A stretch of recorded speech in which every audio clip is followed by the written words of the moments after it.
하나님께서 아론의 마른 지팡이가 싹이 나게 하시고 열매를 맺게 하시면서 아론의 직분을 존귀하게 하셨고, 그 싹난 지팡이를 증거계에 보관하라고 하시면서 아론의 권위를 침해하지 못하게 하셨습니다.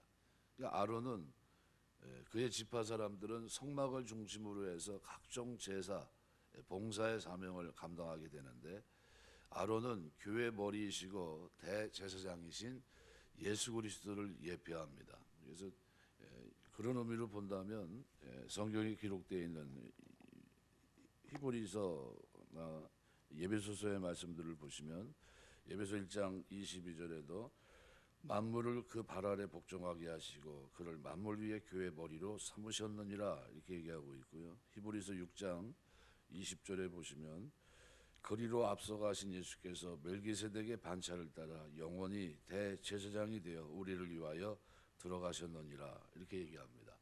휘장 안으로 들어가신 예수 그리스도, 대제사장 되신 그리스도를 설명하고 있는 겁니다. 그러니까 아론은 교회 머리이시고 대제사장이신 예수 그리스도를 예표합니다.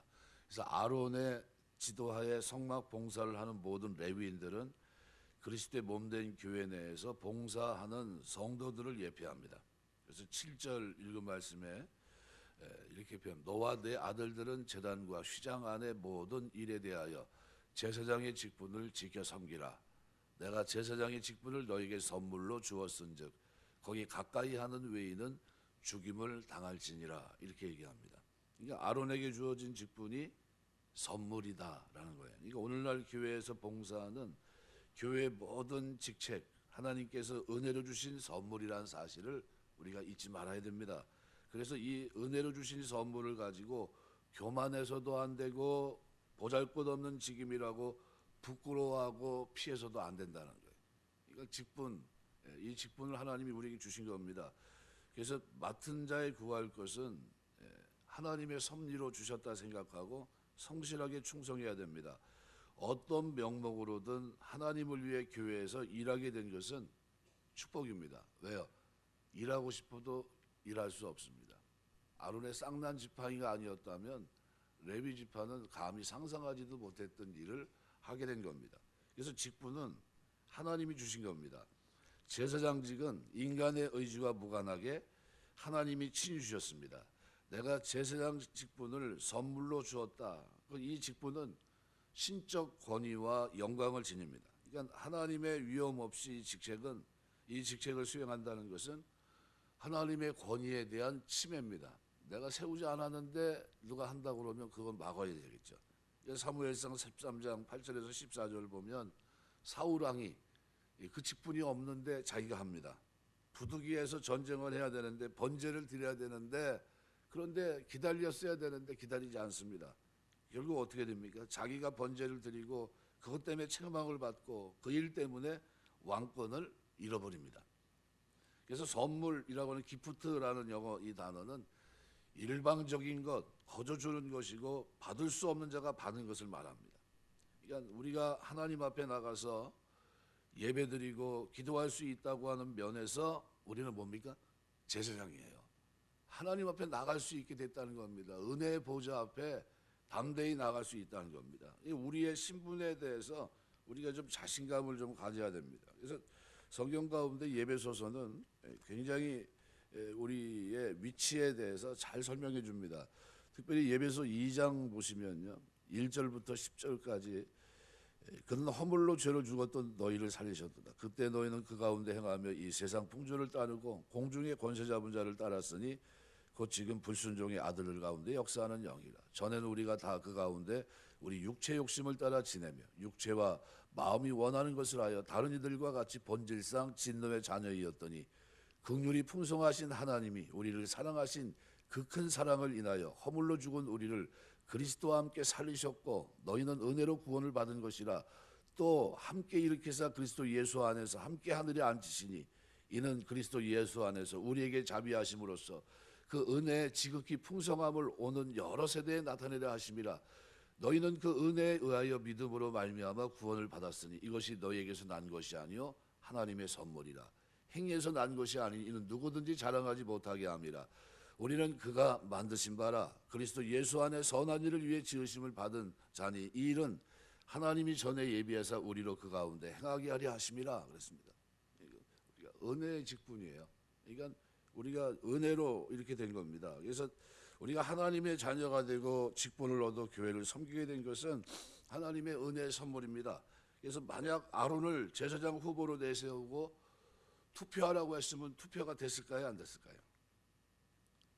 안 됐을 겁니다. 왜요? 출애굽기 32장에 보시면요, 금송아지를 만들고 애굽으로 돌아가자고 한 주동자가 누굽니까?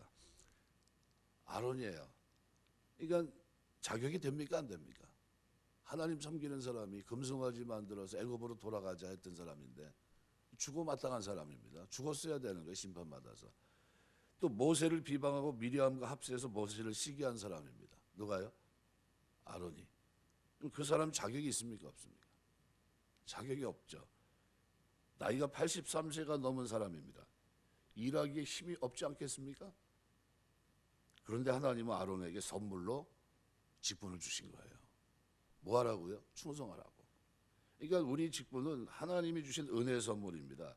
어느 누구도 자신이 맡은 직분에 대해서 교만하거나 우월감을 가져서는 안 됩니다. 그래서 예배서 3장 7절 보면 이렇게 말합니다. 이 복음을 위하여 그의 능력이 역사하는 대로 내게 주신 하나님의 은혜의 선물을 따라 내가 일꾼이 되었노라.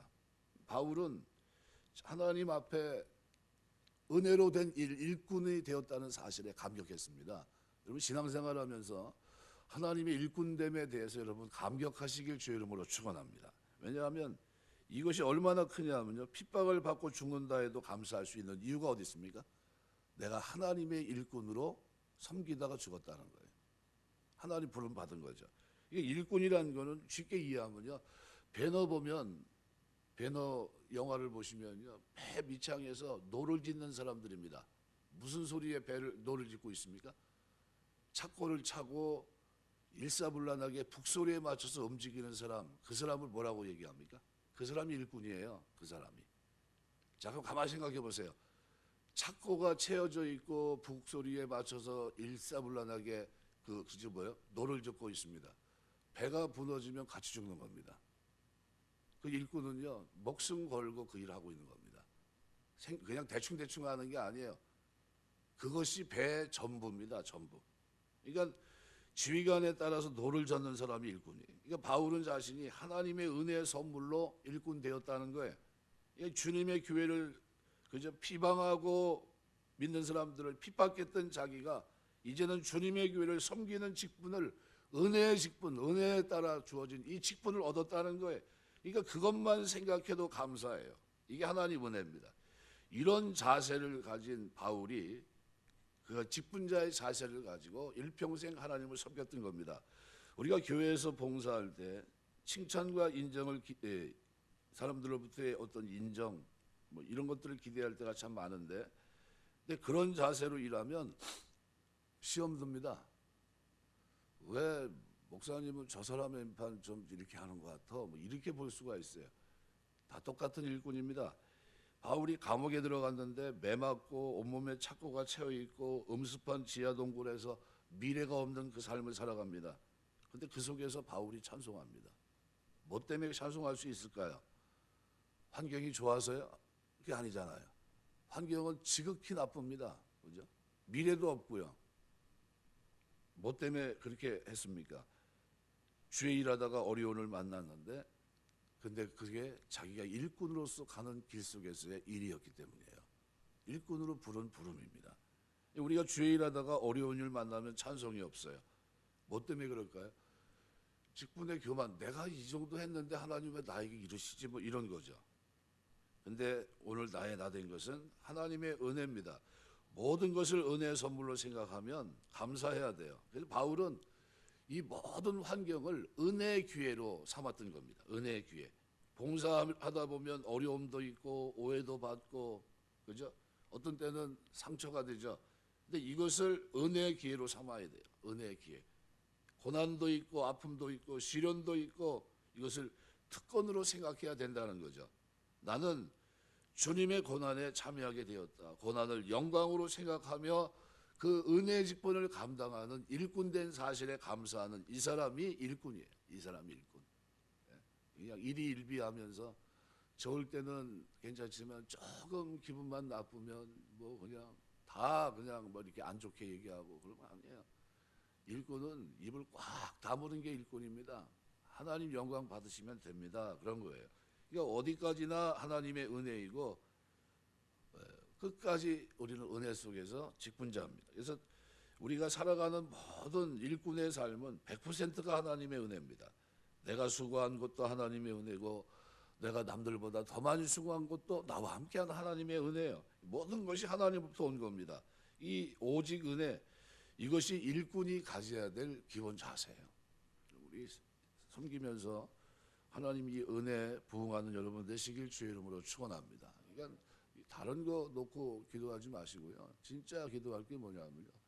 하나님 저 일꾼 세우셨는데 하나님 일꾼으로서 하나님 자부심을 가지고 살 수 있게 없어서 제사장이 하나님께 나아갈 수 있는 특권 이거 잃어버리지 않게 하시고 정결하게 주 앞에 나갈 수 있도록 나를 붙들어 주옵소서. 이게 우리의 자세입니다. 직분자는 그래서 1절에서 6절 보면요. 책임이 있습니다. 직분자가 해야 될 의무와 책임에 대해서 말씀하는데 1절에 보면 성소에 대한 죄를 함께 담당할 것이요 그랬습니다. 다른 사람이 성소에 접근하거나 함부로 성물을 만져 하나님의 거룩성과 영광을 훼손하면 제사장과 레위인들이 관리를 잘못한 책임을 져야 합니다.